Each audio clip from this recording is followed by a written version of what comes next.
From steppe nomads to geopolitical ironies.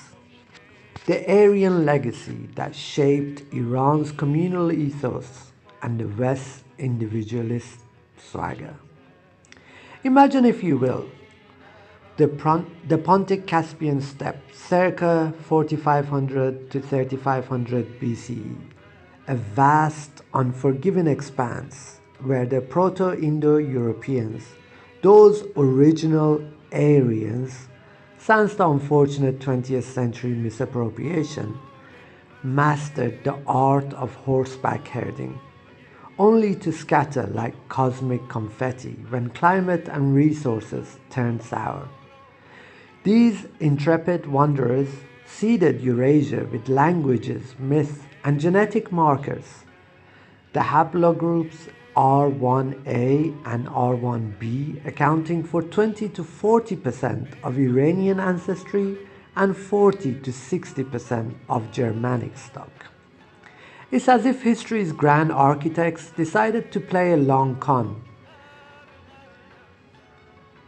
bifurcating one route into two contrasting worldviews. Iran's penchant for collective harmony versus the West's flair for rugged individualism, often coalescing into opportunistic alliances. Call it environmental determinism. No free will, just geography's rare sense of humor, molding civilizations like a capricious potter. The primordial nomads, equine pioneers and mythic archetypes. Our Proto-Indo-European forebears were semi-nomadic pastoralists, corralling cattle and pioneering equine mobility, a veritable revolution in ancient logistics. Their pantheon featured sky deities like Dios, evolving into Zoroastrianism's Ahura Mazda on the Iranian plateau and the Norse Tyr in northern climes. Linguistically, Proto-Indo-Iranian birthed Persia's lyrical elegance, while Proto-Germanic yielded terse precision of modern English and German. Mythologically, both branches revealed in cosmic dualism. Both branches reveled in cosmic dualism. Good versus evil, order against chaos, foreshadowing everything from Zoroaster's ethical binaries to Wagnerian operas. Yet, divergence ensued as environments imposed their script. Iran's arid mountainous terrain demanded communal ingenuity. Qanats, those subterranean aqueducts, weren't solo endeavors, but symphony-like collaborations, fostering empires of inclusivity. Enter Cyrus the Great in 550 BCE, architect of the Achaemenid realm, who's promulgated what some dub history's first human rights charter, while uniting diverse people under a tolerant banner. Zoroastrianism, with its resurrection motifs and angelic hierarchies, hierarchies subtly infused post-exilic Judaism during Persia's benevolent oversight, bolstering Jewish diasporic networks. Think interest-free communal loans and borderless solidarity. Symbolically, Iran embodies Rumi's 13th century mysticism, a poetic dissolution of ego into universal oneness, where separation is mere illusion. This ethos persisted through crises. During World War II, Iran hosted some 116,000 Polish refugees, many of them Jewish, fleeing Soviet deportation and Nazi horrors. in a display of hospitality that might make modern border policies blush with envy. Contrast this with the Germanic trajectory.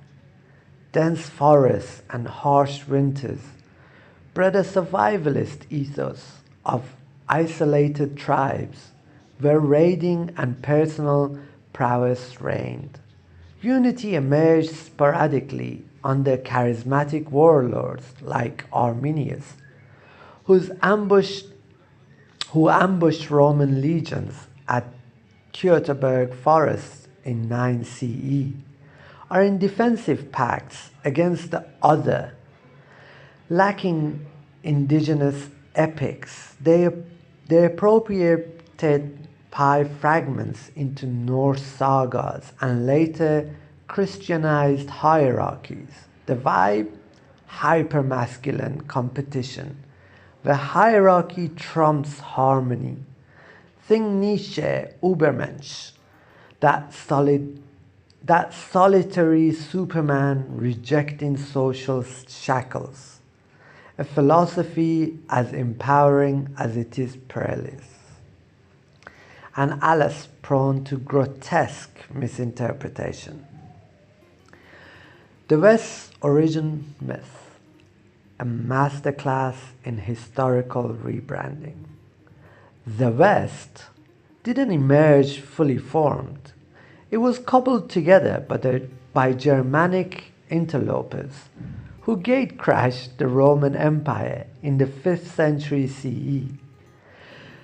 The Franks, those opportunistic arrivistas, sacked the Eternal City only to don its toga for legitimacy, fabricating lineage to Trojans or other classical luminaries.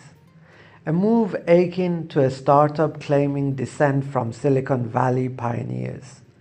Rome itself idolized Greek sophistication.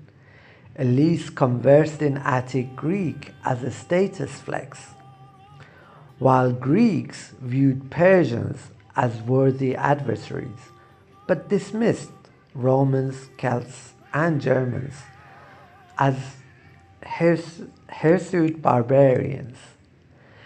The East-West schism deepened. The Eastern Roman Empire, Byzantium, endured, yet Germanic successors rebranded it Greek to monopolize the Holy Roman moniker. In the 16th century, Hieronymus Wolff coined Byzantine like a marketeer slapping a new label on vintage wine. Meanwhile, Eastern subjects self-identified as Romans. Ottomans styled themselves Kaiser-i Rome, and even 20th century Greeks on Lemnos clung to Roman identity. History, it seems, is written by the victors and occasionally rewritten for irony's sake. Modern manifestations, from ideological extremes to proxy entanglements. This individualist streak crescendoed in the Third Reich from 1933 to 1945, where Hitler co-opted Aryan for a toxic brew of racial pseudoscience and expansionism. Post-war denazification was selective. Operation Paperclip whisked Nazi scientists to NATO's bosom, seeding the Anglo-Germanic elite networks, steering the UK and USA's so-called Western Empire. Enter opaque cabals like the Trilateral Commission, founded in 1973, weaving transatlantic and Japanese threads. UK Prime Minister Keir Starmer, a so-called former member upon ascension, exemplifies this revolving door. Whispers of Epstein connections, his infamous island nexus for figures like Clinton, Trump, and Starmer add a layer of intrigue, though direct ties remain speculative. Just to clarify, Starmer and Epstein were both members of the Trilateral Commission. This dynamic spills into Middle East, with Israel positioned as the West's strategic outpost. Since October 2023, US arms infusions have tallied 21.7 billion, while UK exports hit record highs. The ICJ's genocide proceedings, initiated by South Africa in December 2023 and deemed plausible in January 2024, with Brazil joining in 2025, underscore the fray. Amid this, Iran emerges as the counterforce, channeling its communal legacy into support for Palestinian causes, backing Hamas and Palestine via proxies like Hezbollah. A feat all the more remarkable given the Shia-Sunni divide, Iran and Hezbollah being Shia and Hamas being Sunni. It's a testament to ideological pragmatism over sectarian rigidity, much like Iran's World War II refuge for Jewish Poles transcended religious bounds. Coda: environmental whimsy and the promise of synthesis. From steppe progenitors to contemporary clashes, its geography's jest. Iran's collaborative mastery birthing algebra courtesy of Al-Khwarizmi, progenitor of algorithms, and aeronautical inklings, Ottoman gliders, Chinese kites, while West's individualism powers innovations like powered flights and advanced AI, often fueled by immigrant intellects from collective cultures.